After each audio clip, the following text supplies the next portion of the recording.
Math care চ্যানেলের পক্ষ থেকে সকলকে সুস্বাগতম। আশা করি তোমরা সকলেই ভালো আছো।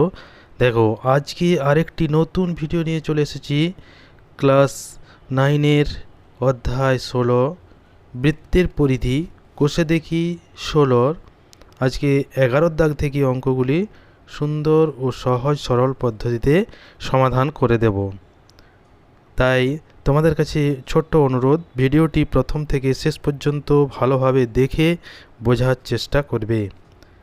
আর চ্যানেলটিতে নতুন হয়ে থাকলে অবশ্যই সাবস্ক্রাইব করে পাশে থাকবে এবং বেল আইকনটি দাবিয়ে নোটিফিকেশান অল করে রাখবে, যাতে করে পরের কোনো ভিডিও আপলোড করলে সবার আগে সবার প্রথম তোমার কাছে নোটিফিকেশান চলে যায়। আর যারা আগের থেকেই চ্যানেলটিকে সাবস্ক্রাইব করে রেখেছো তাদেরকে অসংখ্য অসংখ্য ধন্যবাদ। তা চলো শুরু করা যাক আজকের ভিডিও। দেখো 11 দাগের অঙ্ক কি আছে। আমাদের ক্লাব ঘরের ঘড়িটির ঘন্টার কাঁটা ও মিনিটের কাঁটার দৈর্ঘ্য যথাক্রমে 8.4 সেমি ও 14 সেমি। একদিনে প্রতিটি কাঁটা কতটা দূরত্ব অতিক্রম করবে হিসেব করে লিখি। দেখো, এখানে একটি ঘড়ির ছবি এঁকেছি, যেটি আমাদের ক্লাব ঘরে এরকম ধরনেরই একটি ঘড়ি আছে। তাহলে দেখো, এই যে ঘড়িটির দুটি কাঁটা আছে, একটি ছোট কাঁটা একটি বড় কাঁটা। আমরা জানি ছোট কাঁটাটিকে ঘন্টার কাঁটা বলা হয় এবং বড় কাঁটাটিকে মিনিটের কাঁটা বলা হয়। এই ছোট কাঁটাটি একবার এই পুরো বৃত্তটি পরিক্রমণ করলেই, অর্থাৎ এখান থেকে শুরু করে আবার এখানে আসতে সময় লাগে ছোট কাঁটাটির 12 ঘন্টা, কারণ ছোট কাঁটা এক ঘর গেলে 1 ঘন্টা সময় হয়। তাহলে পুরোটি একবার প্রদক্ষিণ করতে ছোট কাঁটার 12 ঘন্টা সময় লাগে।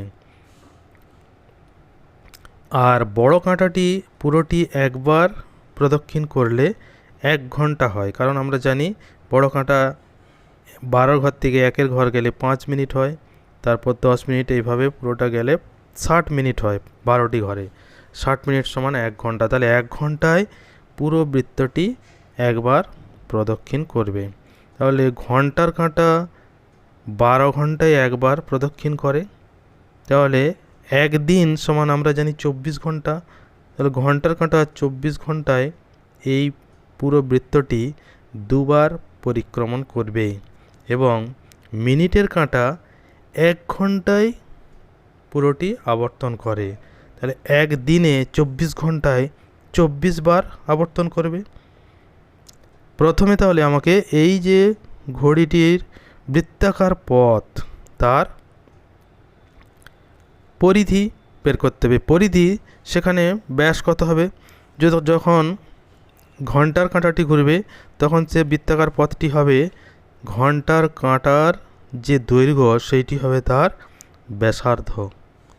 একইভাবে যখন মিনিটের কাঁটাটি ঘুরবে তখন মিনিটের কাঁটাটির দৈর্ঘ্য হবে ওই বৃত্তাকার পথটির ব্যাসার্ধ। এইবার তাহলে ঘন্টার কাঁটা 12 ঘন্টায় যে দূরত্ব যায় তার দূরত্বটা বের করব। মিনিটের কাঁটা 1 ঘন্টায় যে দূরত্ব অতিক্রম করবে তার দূরত্বটা বের করব। দেখো তাহলে কিভাবে খুব সহজেই অঙ্কটি সমাধান করছি।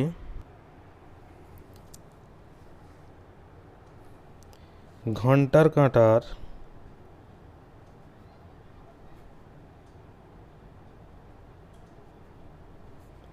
দৈর্ঘ্য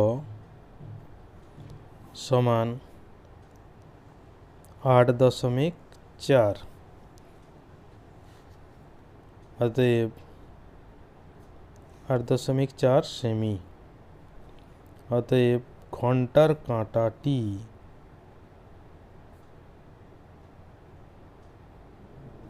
বারো ঘন্টায়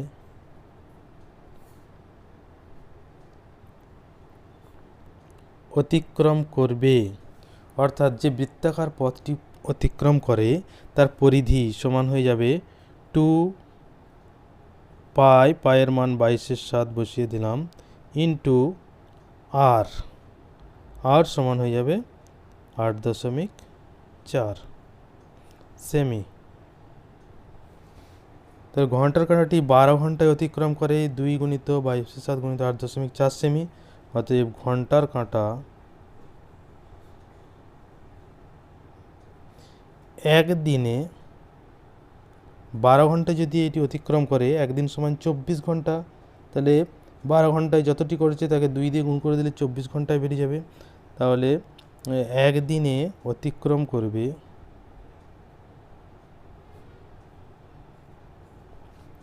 2 গুণিত 22/7 গুণিত 8.4 গুণিত 2। এবার এই দশমিকটি যদি তুলি তাহলে 10 দিয়ে ভাগ করে দিতে হবে।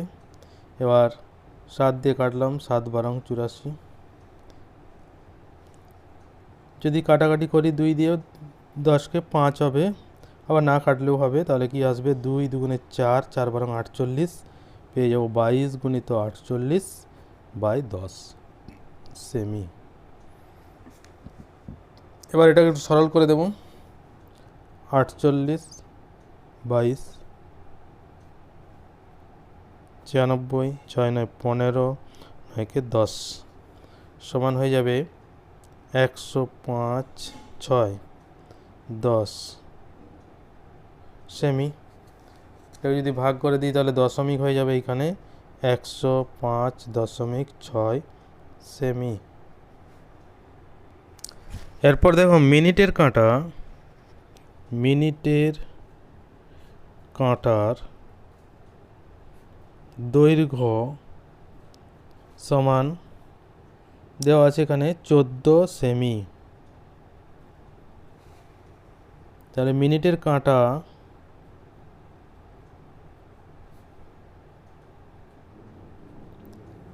এক ঘন্টায় যে বৃত্তাকার পথ পরিক্রমণ করে সেটি তার পরিধি। মিনিটের কাঁটা 1 ঘন্টায় অতিক্রম করবে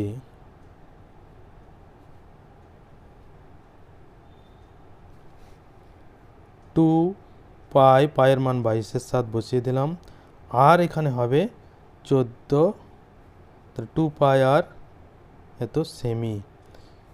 মিনিটের কাঁটা 1 ঘন্টায় এই পথটি অতিক্রম করবে। তাহলে একদিন সমান 24 ঘন্টা, তাহলে 24 দিয়ে গুণ করে দিলে পেয়ে যাব। অতএব মিনিটের কাঁটা একদিনে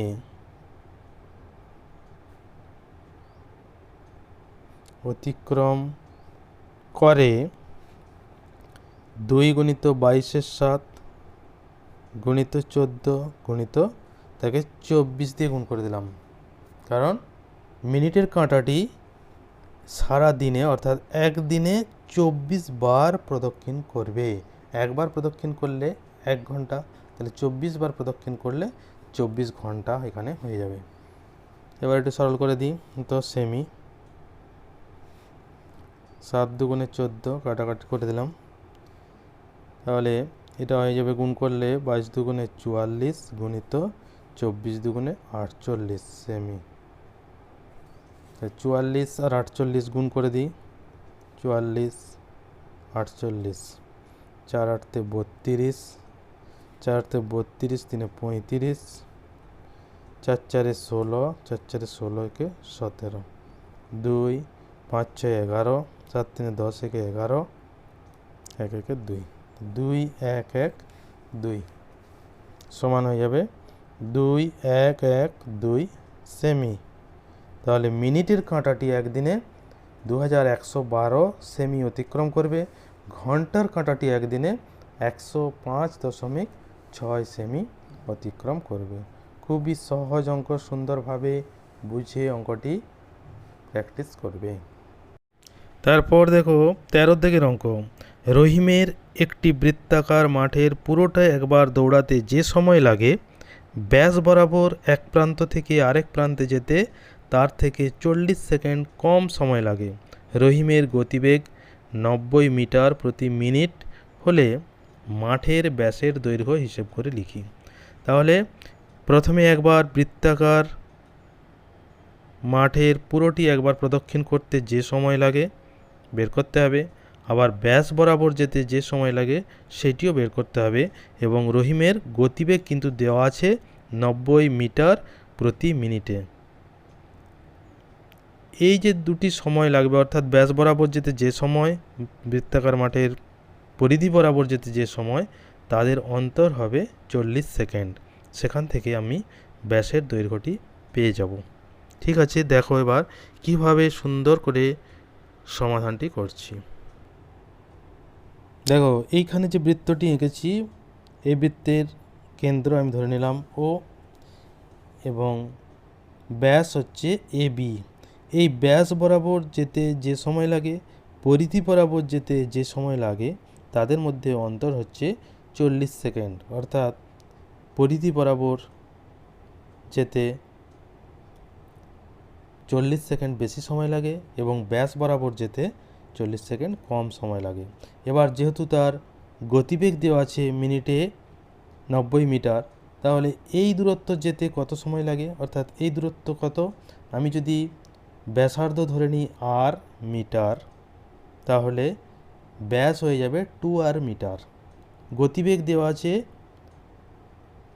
প্রতি মিনিটে 90 মিটার, তাহলে 90 মিটার যেতে 1 মিনিট সময় লাগে। 2r মিটার যেতে কত সময় লাগে বের করব। একইভাবে ব্যাসার্ধ যদি r হয়, পরিধি হয়ে যাবে 2πr, আমরা জানি।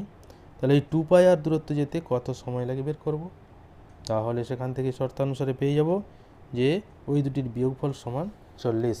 সেখান থেকে সমাধান করে r এর মান বের করে নেব। তাহলে প্রথমে মনে করি বৃত্তাকার মাঠটির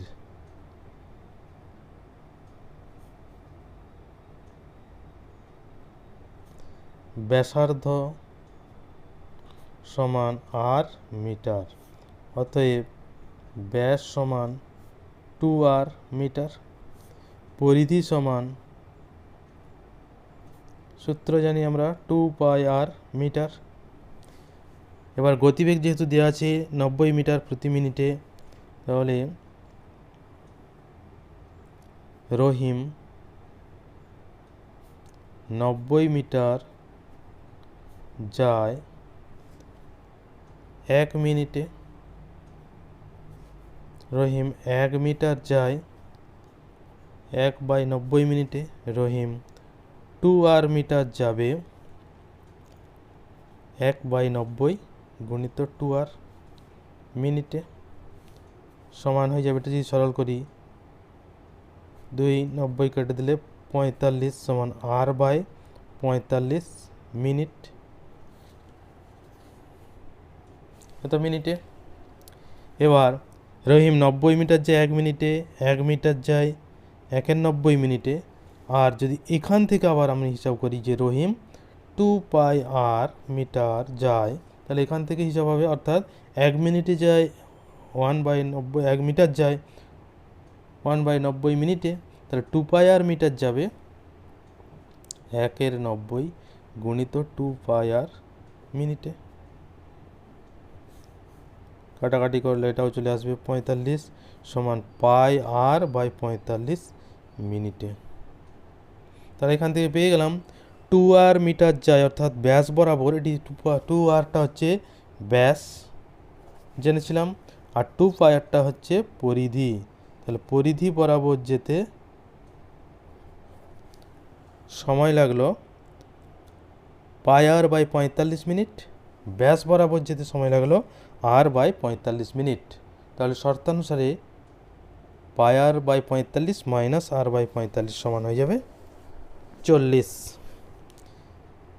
সেকেন্ড। সেকেন্ডকে মিনিট করে দেবো, তাহলে এখান থেকে পেয়ে যাব শর্তানুসারে πr/45 মাইনাস r/45 সমান হচ্ছে 40 সেকেন্ড। 40 সেকেন্ডকে মিনিট করলে, সেকেন্ডকে মিনিট করলে আমরা জানি 60 দিয়ে ভাগ করে দেবো, তাহলে 40/60। এই যে সমীকরণ, এখান থেকে সমাধান করে আর এর মান আমাকে বের করতে হবে। 0 0 কেটে দিলাম, 2 2 4, 2 3 6, একটু ছোটো হয়ে গেল। এবার এখান থেকে আর কমন নিয়ে নিলাম, তাহলে π/45 মাইনাস 1/45 সমান হয়ে যাবে 2/3। এবার আর বাইরে থাকলো, ভেতরটি যদি সরল করি 45 লসাগু আসছে, তাহলে পাই -1 সমান হয়ে যাবে 2/3।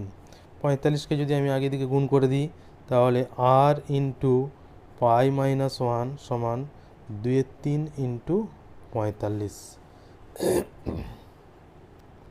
এবার আর বাইরে থাকলো, পায়ের মান বসিয়ে দিচ্ছি 22/7 -1, এদিকটা সরল করলে 3 15 45 সমান 15 দুগুণে 30 থাকলো, বা আর ইন্টু এটা সরল করলে পাবো 7, 22 -7 সমান 30, বা আর সমান হবে এটা সরল করলে 15 ওইদিকে চলে যাবে, 30 ইন্টু উল্টে যাবে 7-এর 15, 15 দুগুণে 30 সমান 7 দুগুণে 14, তাহলে 14, আর এর মান হচ্ছে 14 মিটার, যেহেতু ব্যাসার্ধ সমান আর মিটার ধরেছিলাম, তাহলে বৃত্তাকার মাঠটির ব্যাসের দৈর্ঘ্য হবে, অতএব বৃত্তাকার মাঠটির ব্যাসের দৈর্ঘ্য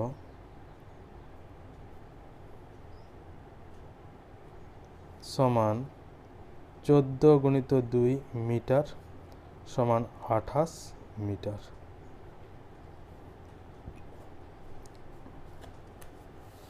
খুবই সহজ এবং সুন্দরভাবে অঙ্কটি সমাধান হয়ে গেল।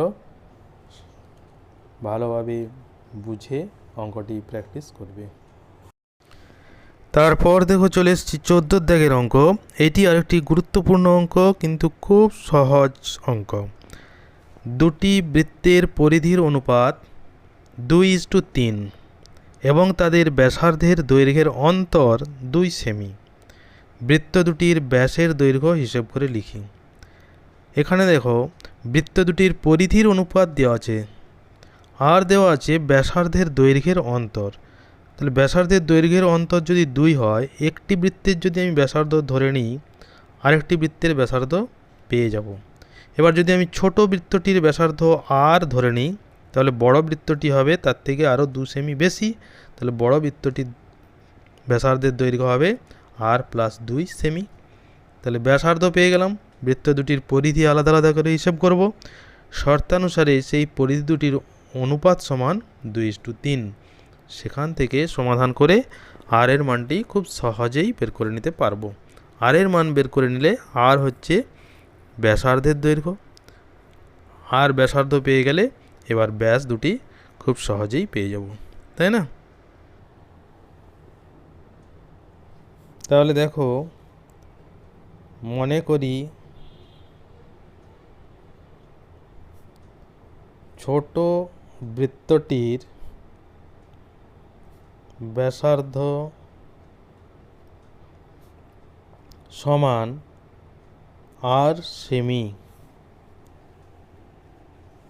অতএব বড় বৃত্তটির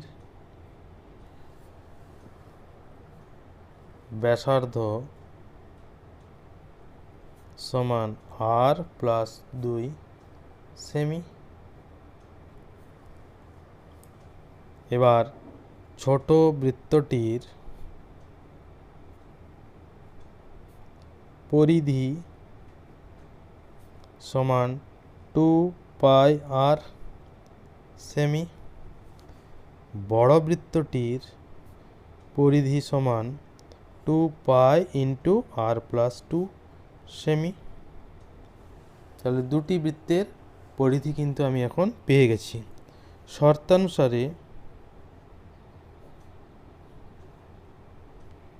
শর্তানুসারে কি পাবো?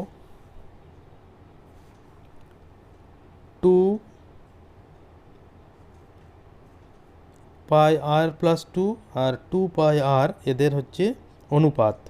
এবার বৃত্ত দুটির পরিধির অনুপাত দেওয়া আছে 2:3, তাহলে ছোট বৃত্তটির পরিধি আগে দেওয়া আছে, বড় বৃত্তটির পরিধি পরে দেওয়া আছে, কারণ 2:3 মানে ছোটটির পরিধি 2 হলে বড়টির পরিধি 3 হবে।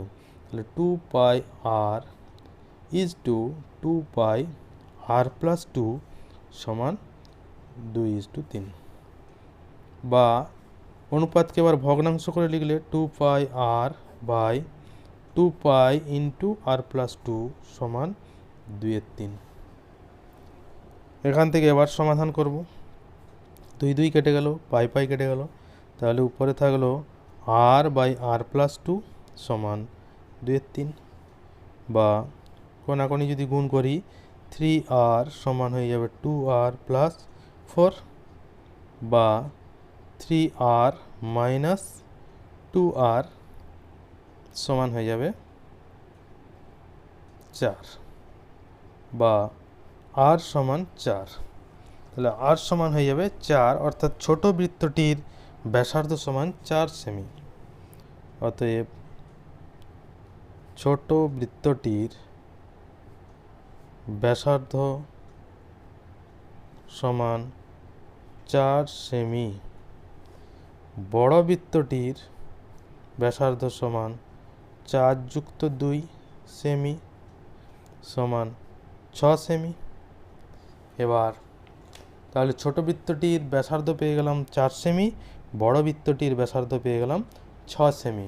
এবার বৃত্ত দুটির ব্যাস নির্ণয় করতে হবে। অতএব ছোট বৃত্তটির ব্যাস সমান, ব্যাসার্ধকে 2 দিয়ে গুণ করে দেবো, সমান 8 সেমি। বড় বৃত্তটির ব্যাস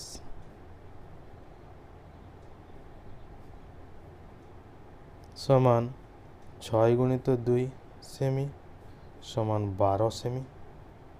তাহলে বৃত্ত দুটির ব্যাস পেয়ে গেলাম, একটি 8 সেমি এবং আরেকটি 12 সেমি।